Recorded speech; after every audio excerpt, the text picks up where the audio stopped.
Hello, everybody. This is Pro Wrestling Columbus. I'm your host, Mike Knapp, and I'm a serial procrastinator. I've been putting this show off for a long time, but we're going to give it a go. This was originally, the original concept was a video series.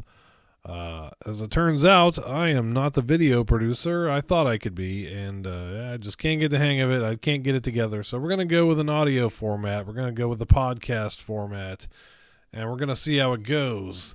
So, what is this show and who is it for? Well, it's about the history of pro wrestling in Columbus, Ohio. There's a long history, and honestly, it's just not well known in the wrestling world or in the Columbus world. I mean, these are two things that they seem to have somehow missed each other. Okay, so there's a lot of crossover with mainstream sports. Al Haft was the promoter in Columbus from like the 1910s all the way up through the 1960s. He was also the founding coach of the Ohio State men's wrestling team and took them to a national championship, or at least the earliest equivalent of that in the 1920s. And so, yeah, this show is for anyone who has an interest in professional wrestling in the city of Columbus, whether it's because you're just a Columbus history buff, whether you're a wrestling fan, whether you are part of the pro wrestling community that exists in Columbus today. This show is for you, and we hope that you enjoy it. Okay, so yeah, I'm not much of a conversationalist, so this is kind of awkward for me, so bear with me. I'm going to do my best to try to make this entertaining. So let's see how it goes. Another thing we're going to talk a lot about is the evolution of professional wrestling from its earliest roots to what it has evolved into today, and the things that offshoot from that.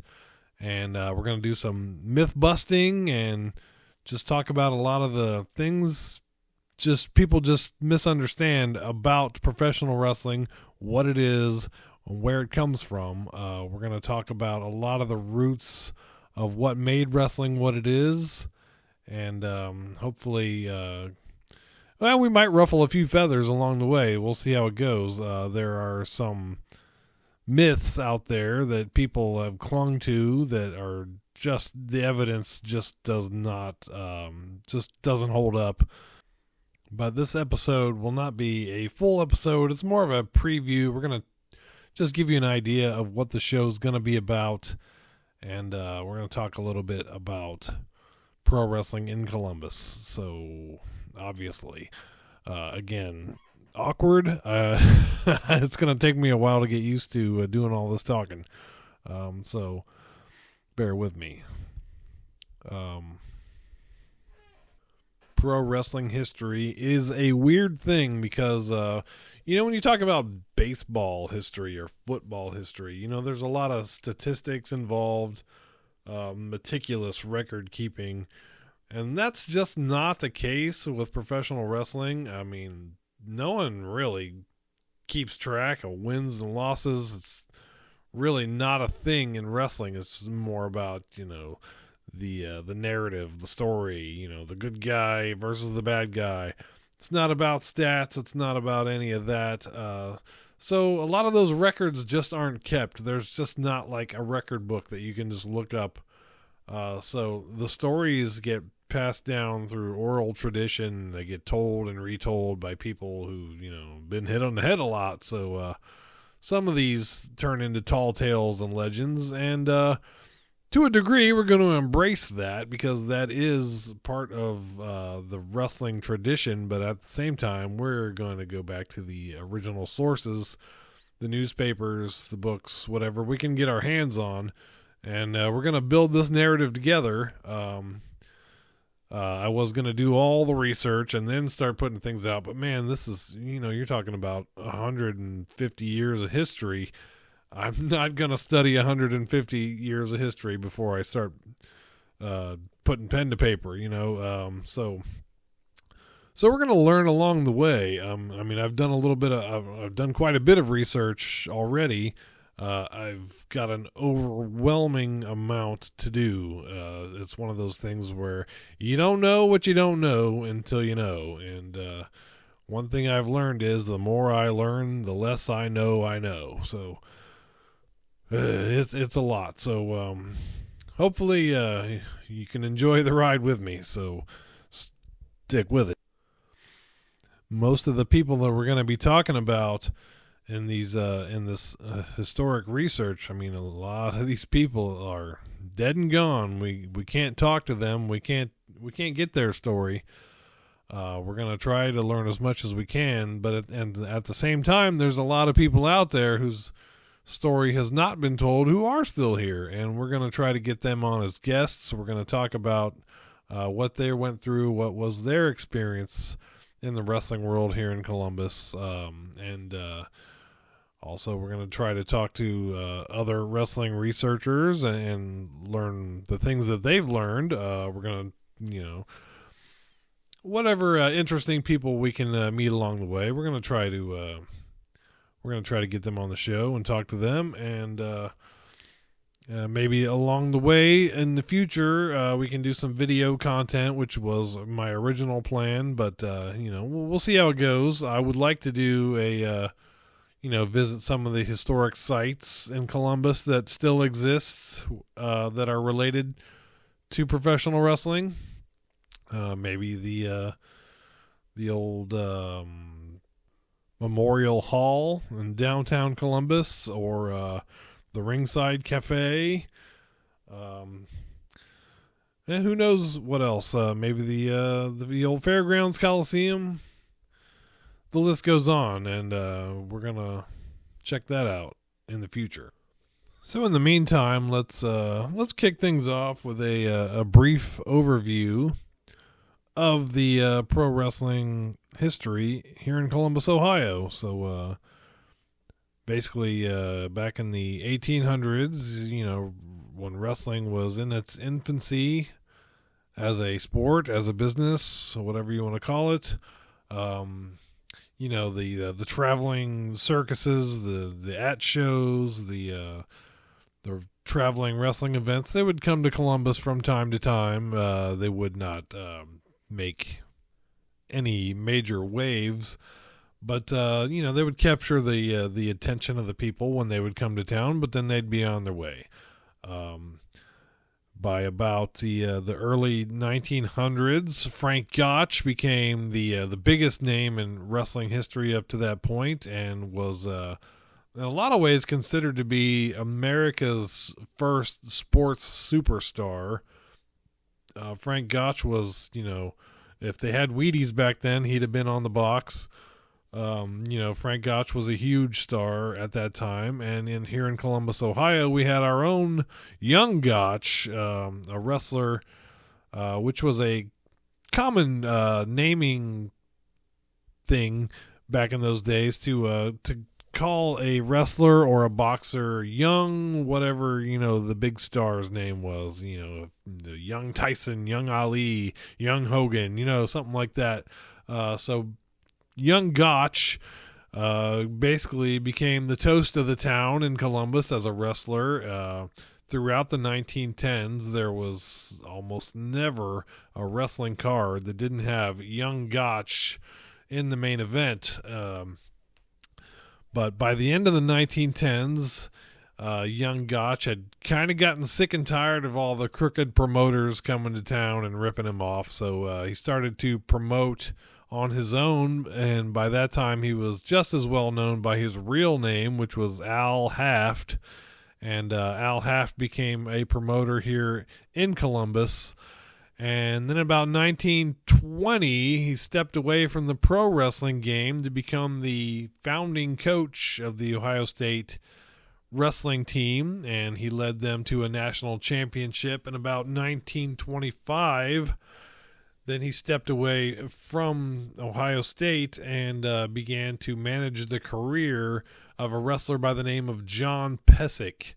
Pesek was considered by many to be the best wrestler in the world at the time, but for one reason or another was, and we're going to get into that in greater detail, was not given the opportunity to wrestle for the World's Heavyweight Championship, which he felt that he deserved.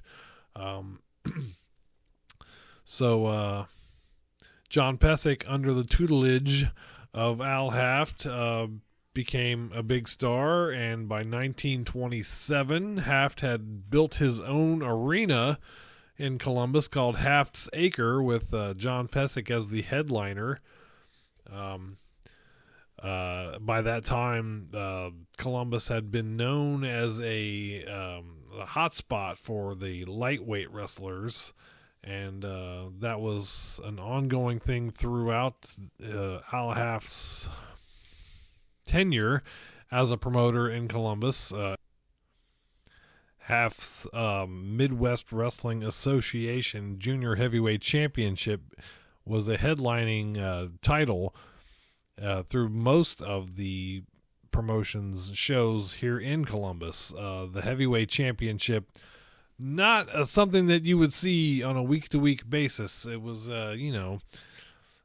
think of it as like in the WWE. You're not going to see the World Championship every week on Raw or SmackDown or whatever. That's like the big pay-per-view main events. And they didn't have pay-per-views back then, but, it was more of a big deal to see the World Championship. But on a week-to-week basis, you could count on seeing that Junior Heavyweight Championship every week throughout Al Haft's tenure as a promoter in Columbus, and maybe even beyond. So, into the 1930s, there was a huge court case in the 30s about wrestling, and it turned into a media circus about whether wrestling was real or not. And we're going to get into great detail on that, but it was a huge media circus. By the end of that trial, the World Heavyweight Championship, the linear championship that everyone was after throughout the country, came to Columbus in the form of Ali Baba, who defended his title at Cooper Stadium. It was then known as Jet Stadium, to Everett Marshall, who became the World Heavyweight Champion here in Columbus. And then we go into the 1940s. By the end of the 1940s, we saw Al Haft become one of the founding promoters of the National Wrestling Alliance, which still exists to this day. It was the largest governing body in professional wrestling for many years. But as early as the early 1950s, Al Haft was already in hot water with the NWA over recognizing the American Wrestling Association Championship, not Vern Gagne's version, but a previous version run out of the Boston area, recognizing their World Heavyweight Championship, which would lead to the infamous Don Eagle Gorgeous George Chicago Screwjob.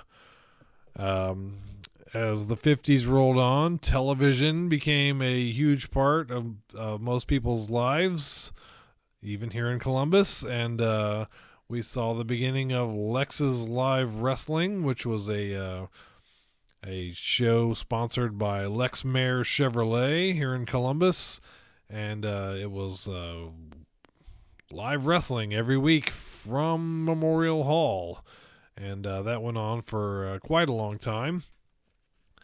And then we get into the 60s, and the infamous incident where Carl Gotch broke the NWA World Champion Buddy Rogers' arm here in Columbus. And not long thereafter was the formation of another AWA, the American Wrestling Alliance, which was a competitor to the NWA that had territories in Columbus, Detroit, Indianapolis, Denver, San Francisco, maybe some other places that I'm not thinking of off the top of my head.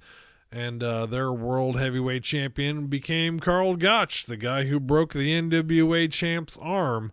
And they made a run for it for a few years. The AWA would fold not too long after that, and there would be a unification match right here in Columbus at the Fairgrounds Coliseum between Gotch and Lou Thesz. And Lou Thesz walked away with both championships, although Karl Gotch kept the belt, but it was recognized as the Ohio Championship after that. Soon the half territory would close down. Gotch would make his way to Japan with that same belt, and that belt would become the original New Japan Real World Heavyweight Championship. Back here in Columbus, with the vacancy that Al Haft left behind when he decided to hang things up, the Sheik from Detroit stepped in and basically took over the territory, and then it was run locally by Flying Fred Curry, the son of the infamous Wild Bull Curry. And Bull Curry would headline Columbus cards all the way up to the end of the 70s. By the end of the 70s, cable TV was becoming a thing. Columbus was a test market, one of the first cities in America to have cable TV, and one of the first cities to broadcast cable TV, of course, was Atlanta, Georgia, home of Georgia Championship Wrestling.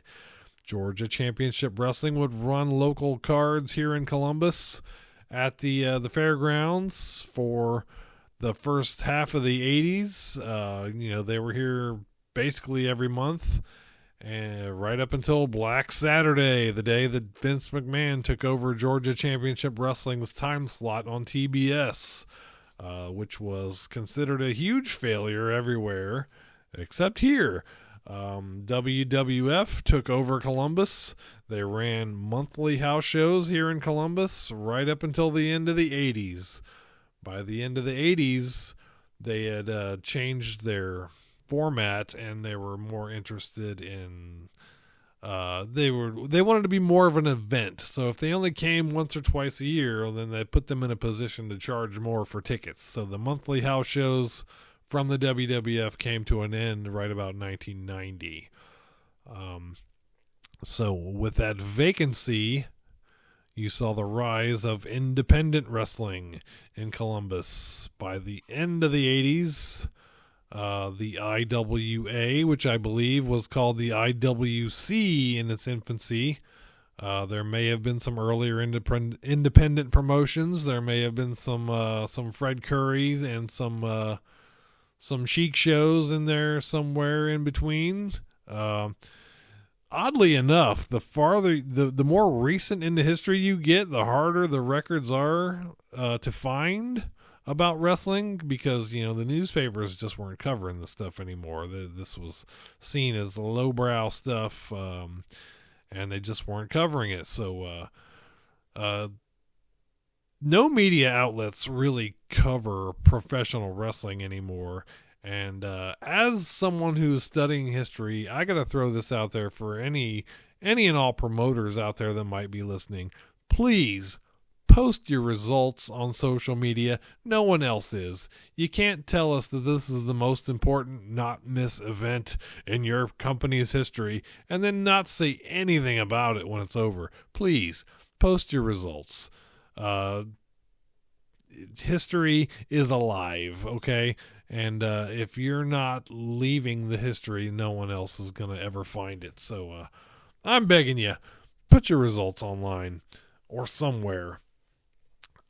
So anyway, that leads us basically to where we are today. Independent wrestling is still king in Columbus.